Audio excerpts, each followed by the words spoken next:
Welcome back to the Kelowna Real Estate Podcast. I'm your mortgage broker host, Taylor Atkinson. And I'm your commercial real estate agent host, Matt Glenn. What's happening today, Taylor? Man, what a show today. Yeah.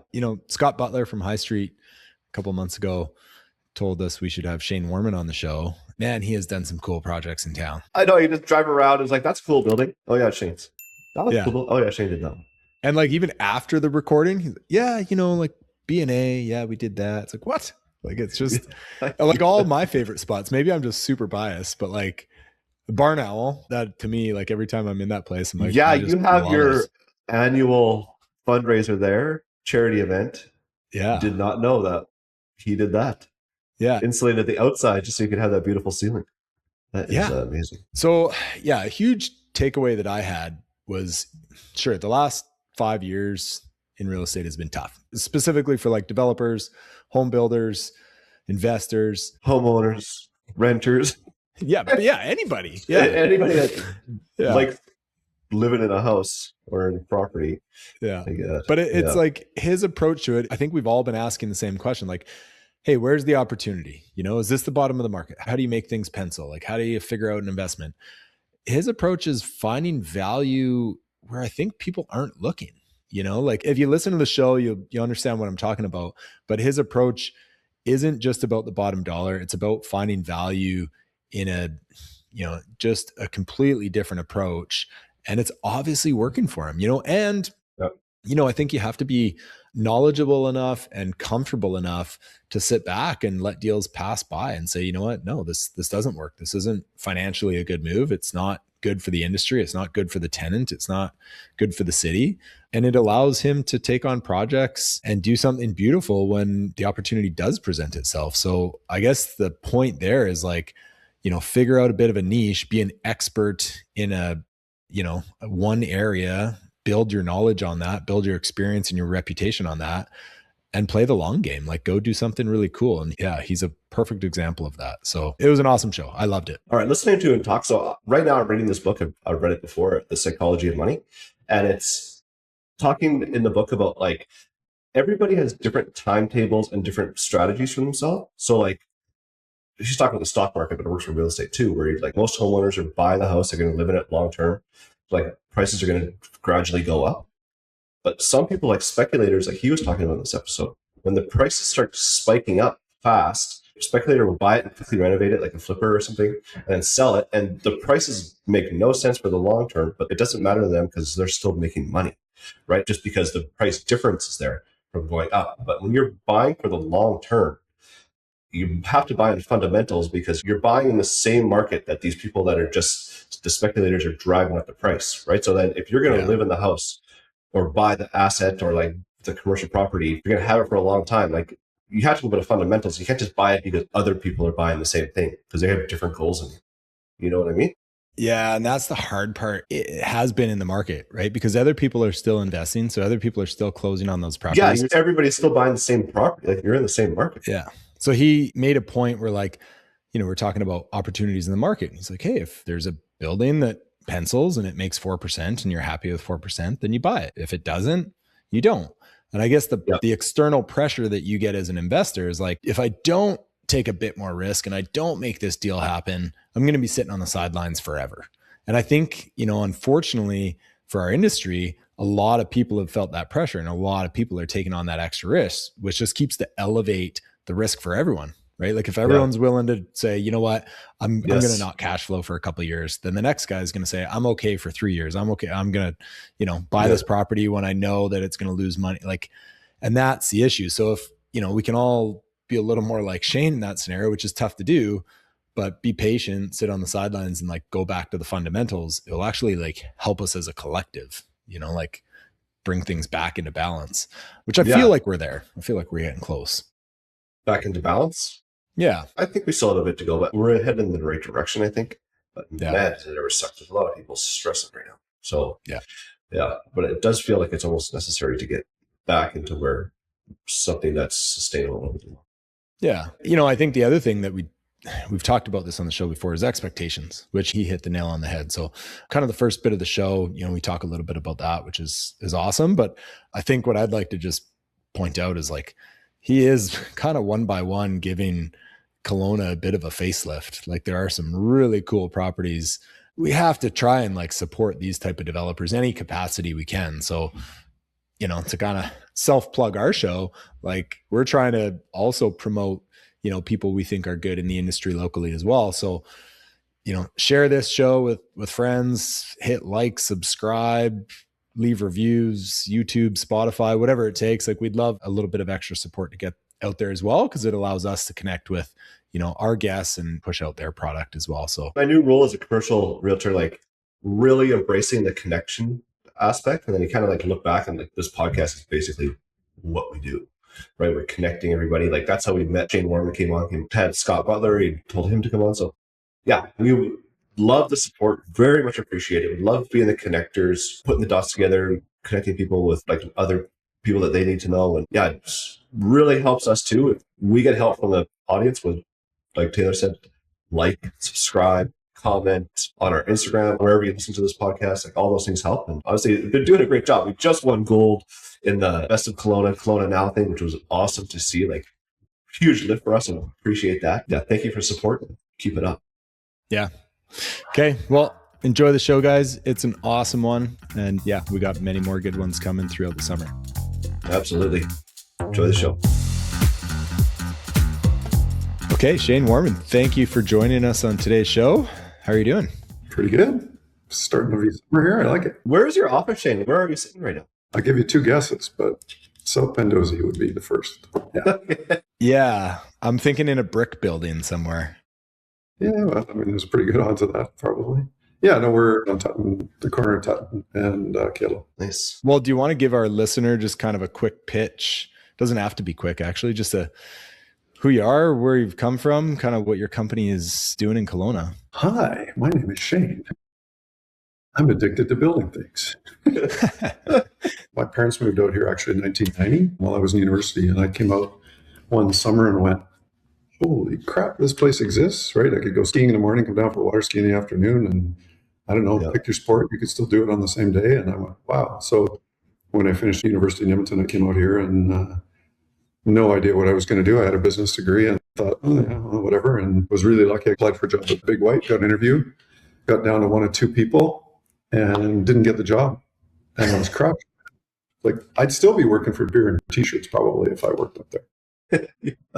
But yeah, I didn't get it. That meant I had to figure something else out. And I was pretty crushed at the time. And so I started building houses. At that point in my career, I was probably the best educated ditch digger in Kelowna, because I was doing all the things that nobody else wanted to and putting big O around foundations. And back then we didn't have all these mechanized things. So I was moving, rock around in basements in a wheelbarrow and learning to drive a Bobcat. That was mechanized, I guess. But yeah. And then just over the years, steadily built a building home company and was really lucky. My dad, once he finished the job he was working on here, came back to work with me for 6 or 7 years before he retired. When he retired, we got, I won't say completely out of housing, but moved more into commercial building. And then, working for clients. And then in 2001 or 2002, we built our first commercial building that we kept.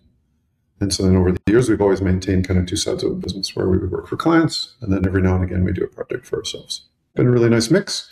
Met some really great people. And I have a little game like the Kevin Bacon game with 7 degrees of separation. And most people are within 7 degrees of something we built, whether they're a tenant or a home that we built. So it's pretty cool. It also means I'm getting old. You got out of the house building game in the 90s. Did I understand that right? No, we still build houses. We're just finishing one now, actually. It's the first house I built in about 6 years.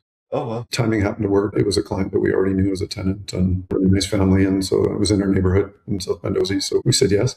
We probably stopped trying to do housing intentionally 2013, 2015, somewhere in that range. Oh. Some years we wouldn't do any houses because we had bigger commercial jobs. But the way we've always built our company is we didn't try and do everything. We set a limit on what we would do. There was one point in the late 90s, I guess, where we were doing over 50 houses a year. And I hated it. I was just an administrator. All I was doing was dealing with HR issues. And so we went kind of more back to our roots and said, look, we'll have 2 to 3 crews. Yeah. And we'll build what we can build. And if you want to build with us and it fits in a time slot that works for you and us, great, we'll work together. If we don't, if you're in a rush, we can't help you. And so it's good. It's allowed us to maintain, or me and my family to maintain, a really nice lifestyle of still having a life outside of work. So did you move away from residential just because it was more of a chaotic style of business and there was demands from clients and it was not as profitable, or you just enjoyed the commercial side more? Yeah, I mean, I think one of the things that, I've been very fortunate in my career to do is I like chasing new ideas and new things. And not that building a house is easy, but it was always, at some point it was fairly cookie cutter, right? Like I've always enjoyed the design process with customers. And then, I would hand it over to my team to build. The design is always the fun part for me. And so when we got into commercial, what that allowed me to do is explore a whole other realm. So even in commercial, we built everything from wood frame to 4 to 6 story, to poured in place concrete, to Hambro, to open web steel. And, it's probably, a little bit counter to what you talked about with Scott, where he's doing the same thing over and over again to get those efficiencies of scale. Yeah. We blow the budget every time because we're always trying something new. It's probably not the smartest way to build a business, but you're getting a little too efficient here. Come on.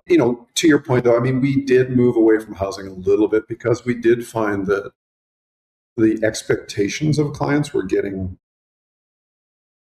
honestly, out of hand, to the point where, I say the worst thing that happened to home builders is home and garden TV, right? You see these people and they come in and they do a reno in 3 weeks and it changes everything.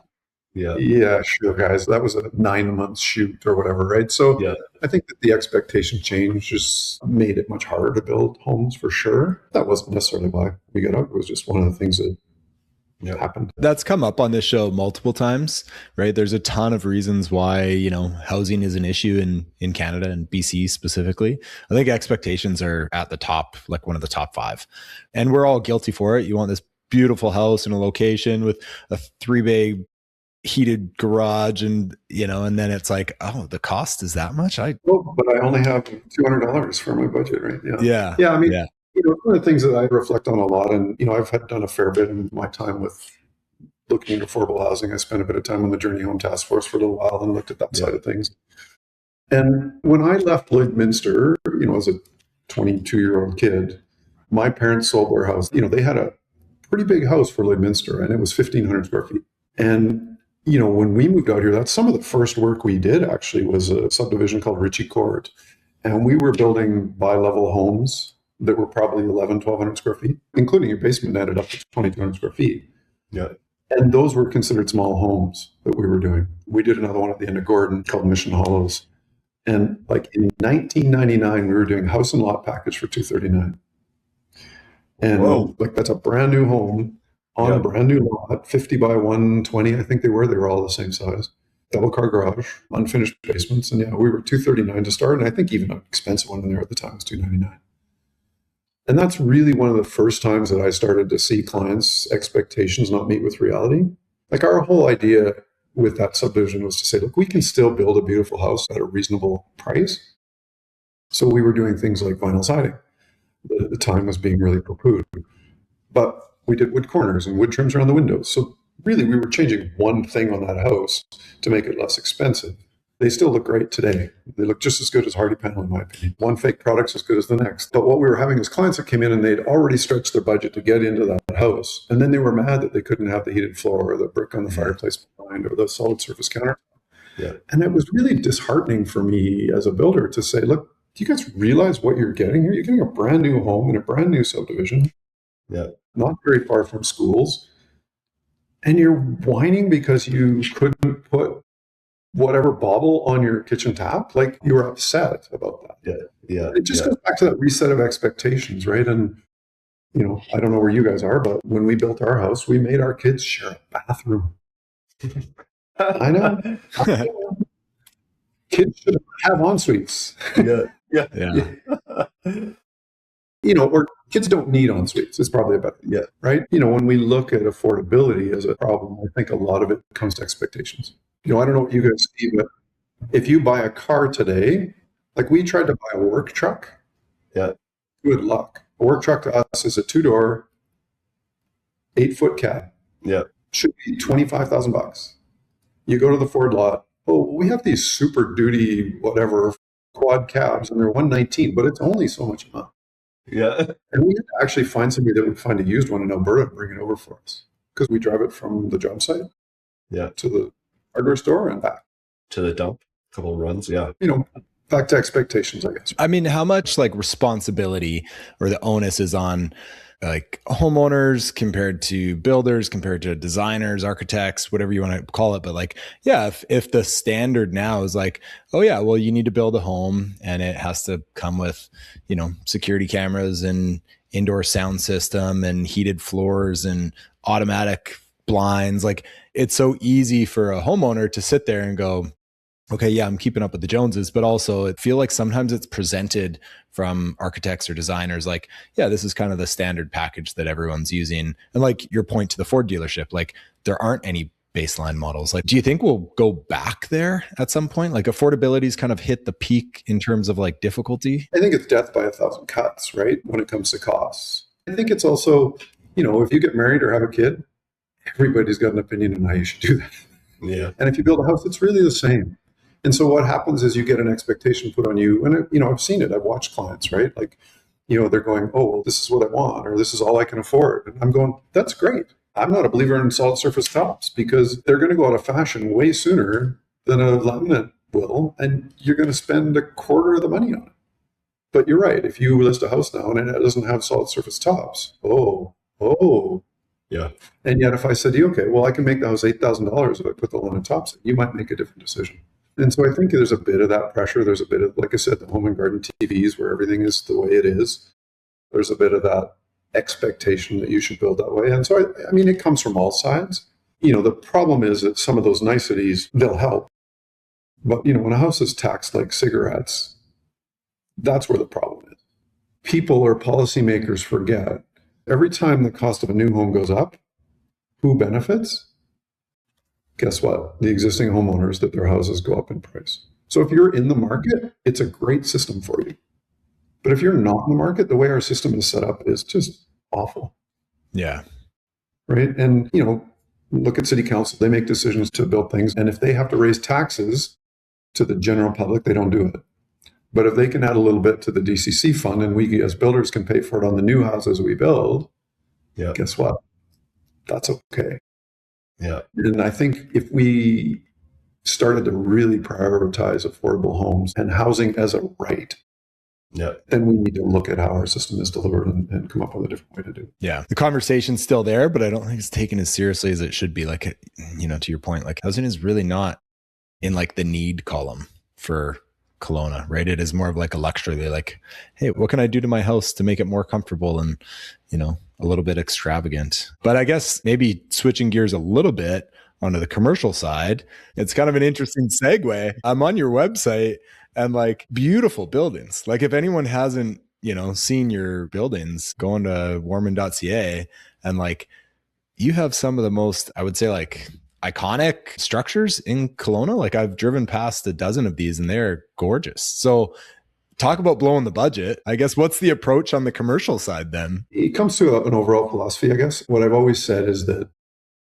in 50 or 75 years from now, when somebody wants to tear down my building to do something else, sure be cool if a bunch of people stood out in front and picketed, right? Yeah.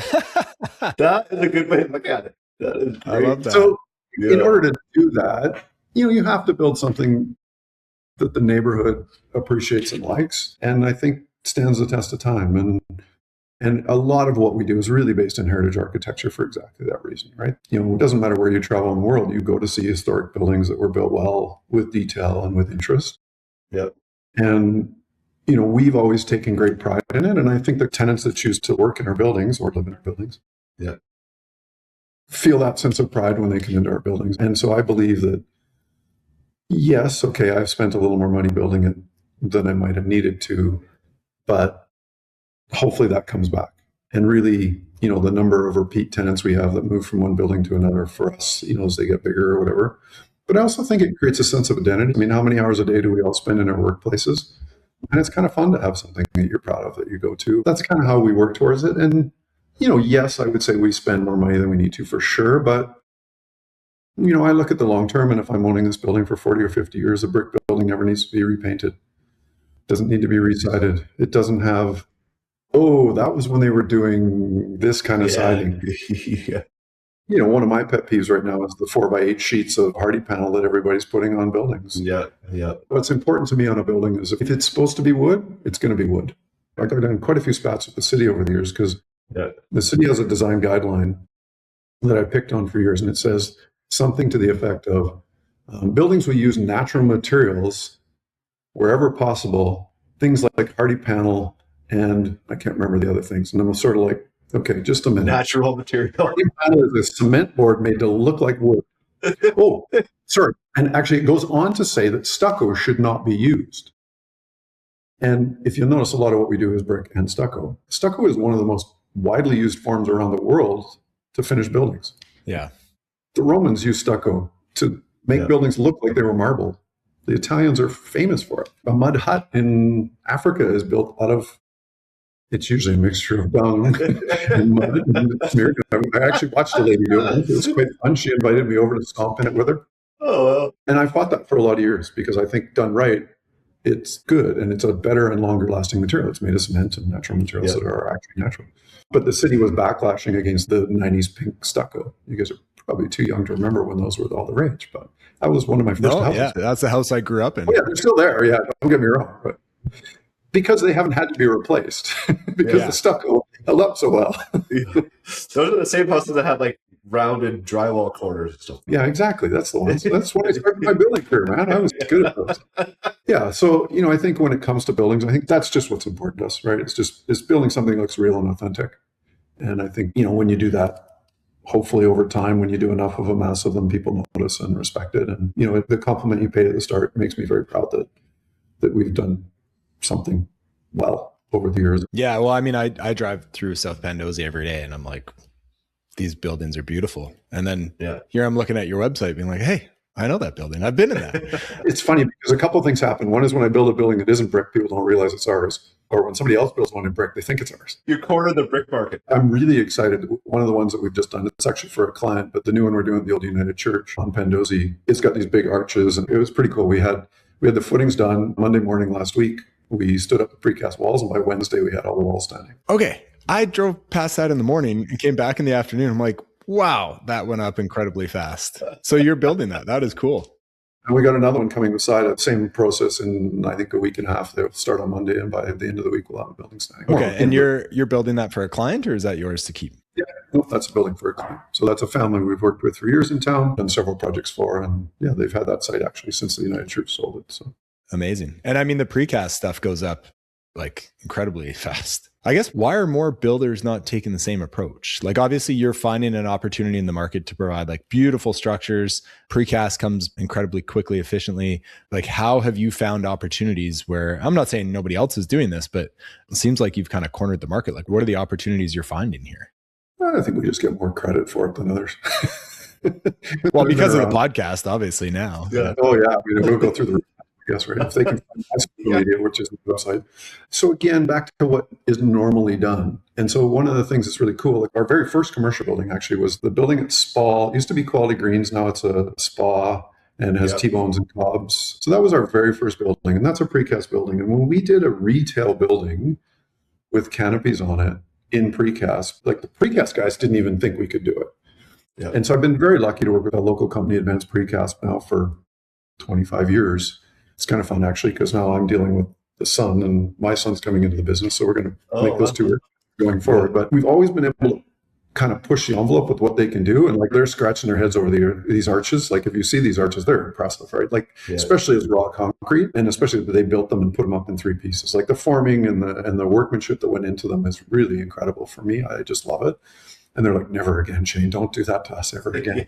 You got 2 weeks off. I know they'll say yes, but I really like using things that people haven't used in a way that hasn't been used. And it's really, again, that's back to that exploration and fun. I know they'll walk away being very proud of that building, and it will probably be the only one they'll ever do like that.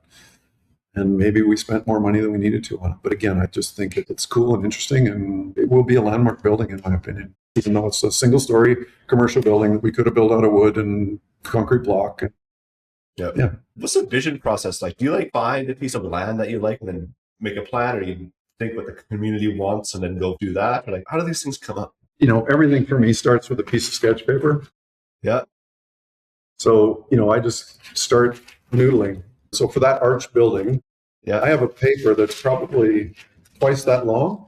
And, I basically drew about 18 to 20 different shapes, basically, on that sort of size of what the building needed to be. And ended up on the one that I liked, and you refine it, and then you get to a point where it's like, okay, I got it. I'll start with an idea board, a little bit of images. Yeah. And most of the time I don't go for images of whole buildings, I go for details. Yeah. And so, someday when you're walking around that site with that arch building, look at the finer details. And it's really quite interesting because, we built the precast panel. We're going to cover most of it in brick, ironically.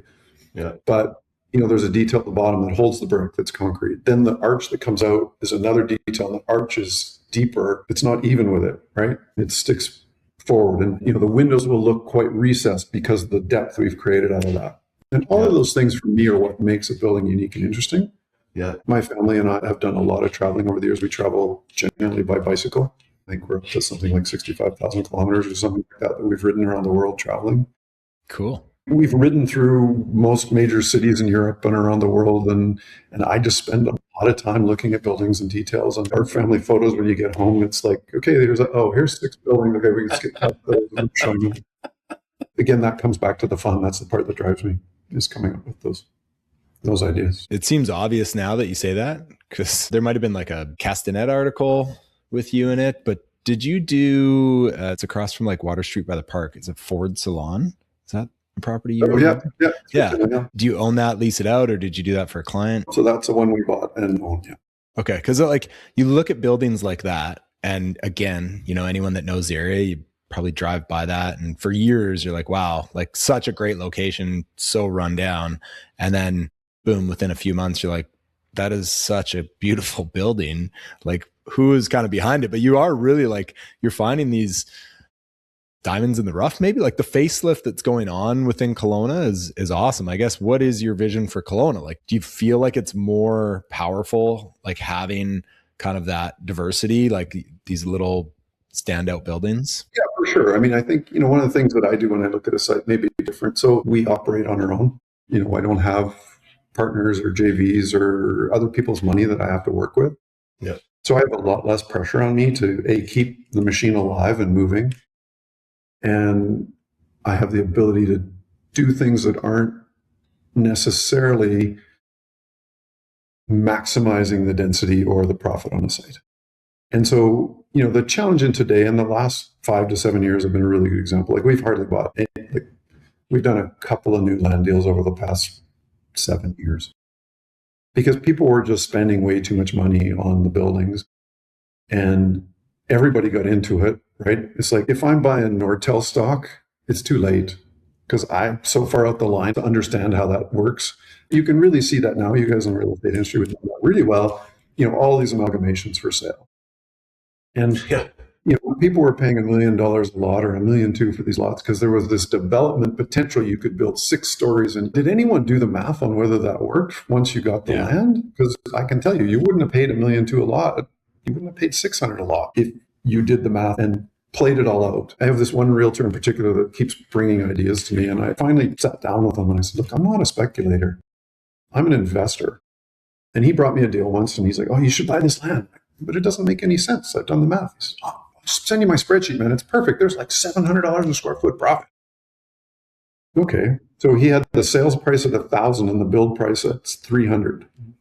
Okay. Well, I could build a spreadsheet that looks like that too, but it's not reality. Yeah.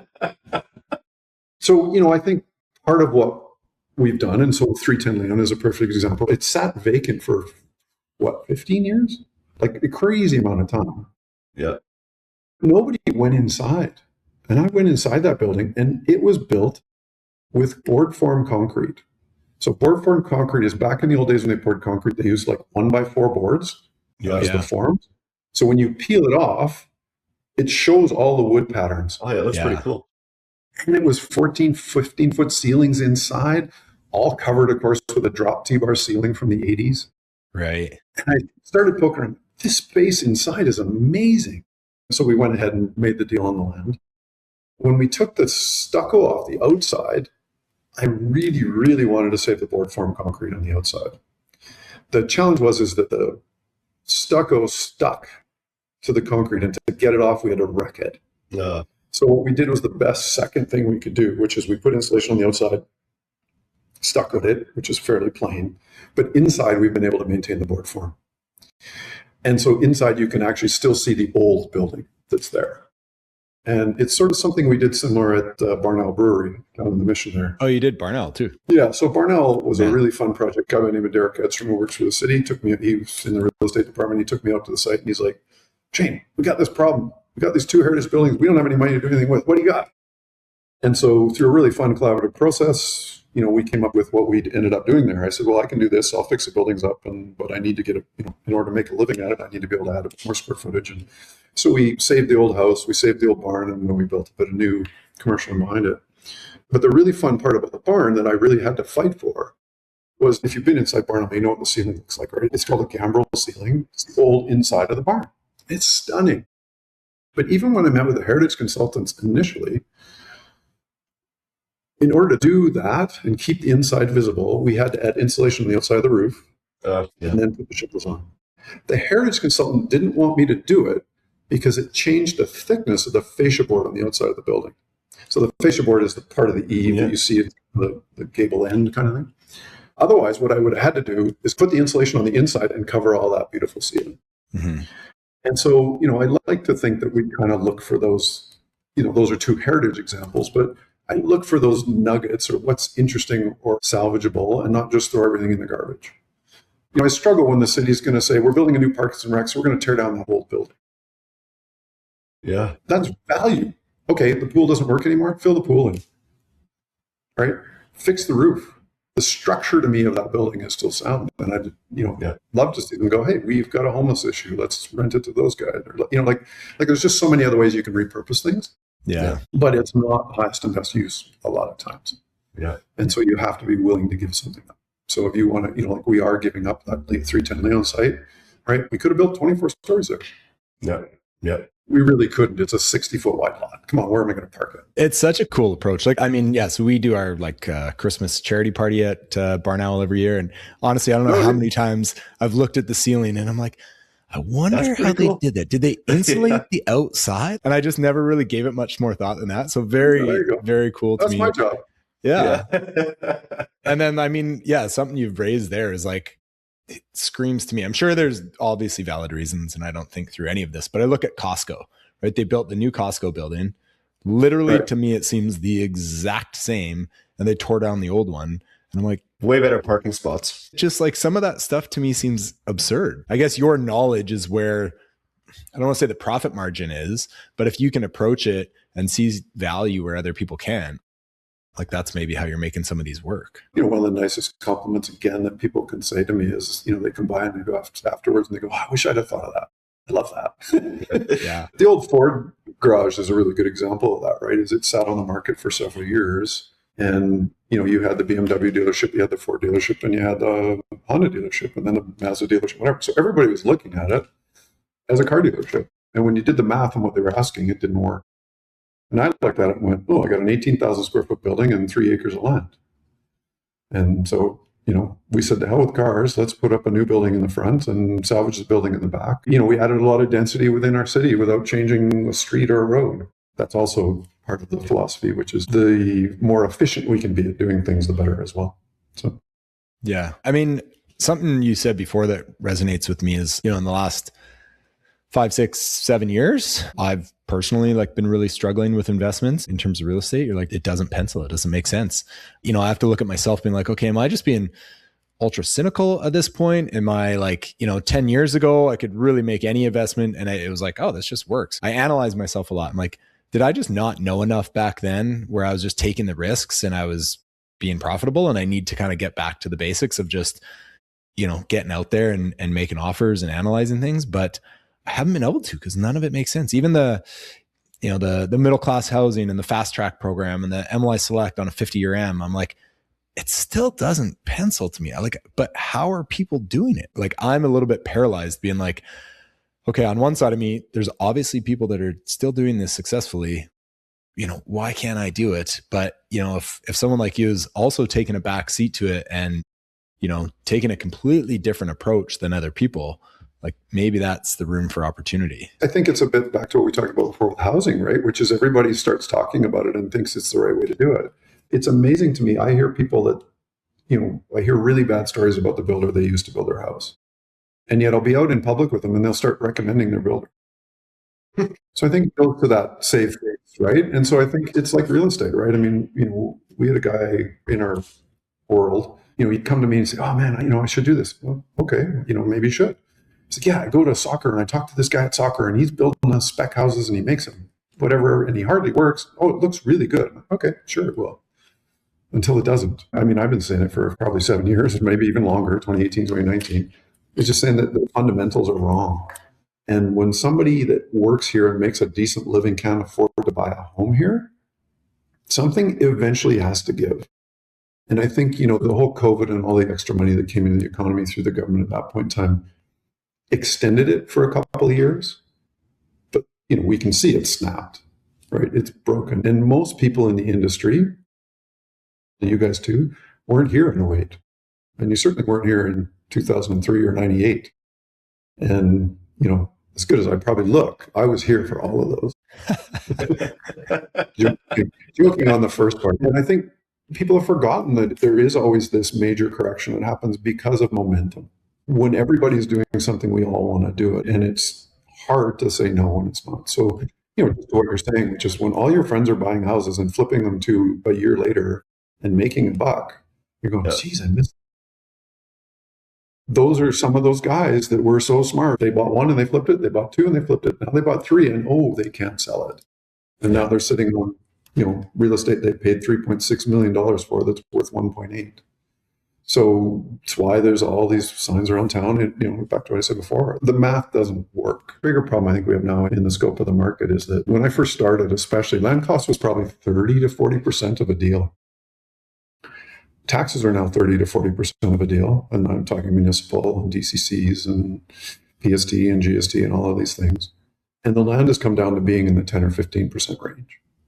So even if I could buy the land at half the price it used to be, it still doesn't pencil because it's still not enough to get a margin that works. Like, when it was 30% and the price could come down to 15%, there's 15% margin, great, I can move that project forward. Yeah. But if it's tight and you're going from, 4 or 5% to 12, it's still not enough to move the needle. So crystal ball, obviously you've seen, the market, you've seen that cycle. Where do you think we are right now? Like, do you think, we're in the bottom? Do you think we still have further to go? Obviously, geographically, we just want to kind of focus on Kelowna, kind of single family houses. Like, we can stay away from condos probably because they're getting crushed. But like, what would you do as an investor? Like, in opportunity in the next 5 years, where do you see the market going? So again, invest your money. Don't speculate. Yeah. So, if you can look at a deal and you can make a 4% return on it and you're happy with that 4% return, because it's still more than you're going to get it if you put it in a GIC, go for it. But if the only reason you're buying it is because you expect it to earn and change in value over the next few years, then you're doing it for the wrong reasons, in my opinion. Are you going to buy SpaceX stock when it comes out? Or are you going to buy the TD Bank? Right? The TD Bank has a history of paying dividends and going up over time.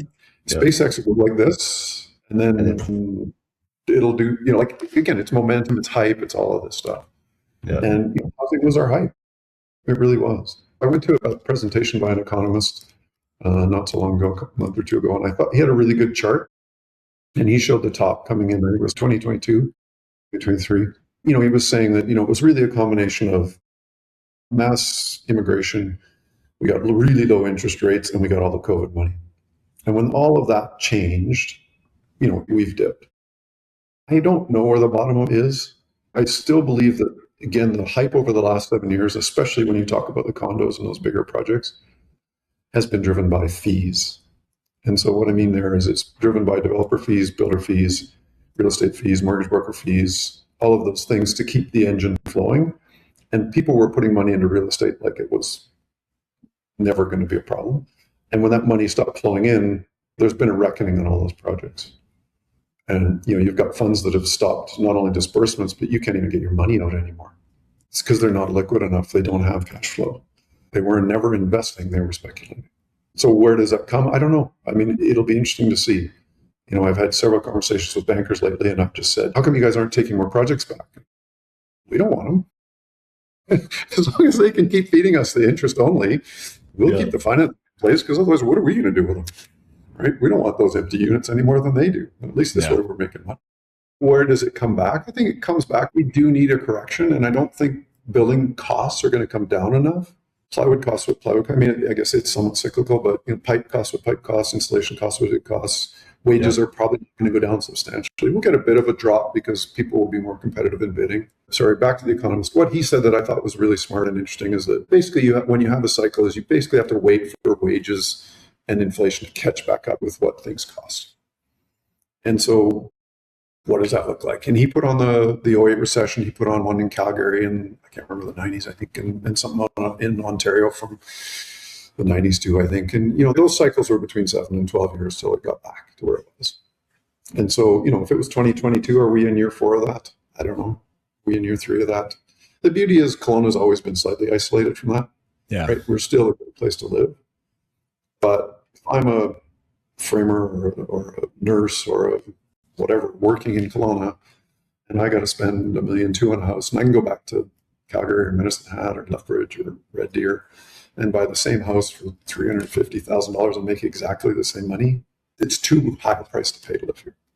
Right? We've always had that sunshine tax piece, but so I think the sunshine tax spread needs to come down before we get that massive influx again. Well, selfishly, the next barn owl or any property you're going to walk through and take it a different approach, give us a heads up. We'd love to, it is very cool what you're doing to some of these buildings. So, as a consumer of craft beer and, I'm not getting my hair cut or anything, but I appreciate what you're doing to the city. So thank you. And we'll lead the charge for the crying folks in front of any building that's getting torn down. We'll bring the kids too. Yeah. Okay. Well, thanks so much for coming on, Shane. We appreciate it, man. And would love to have you back on when you're breaking ground on the next building. Sounds good. Thanks, guys.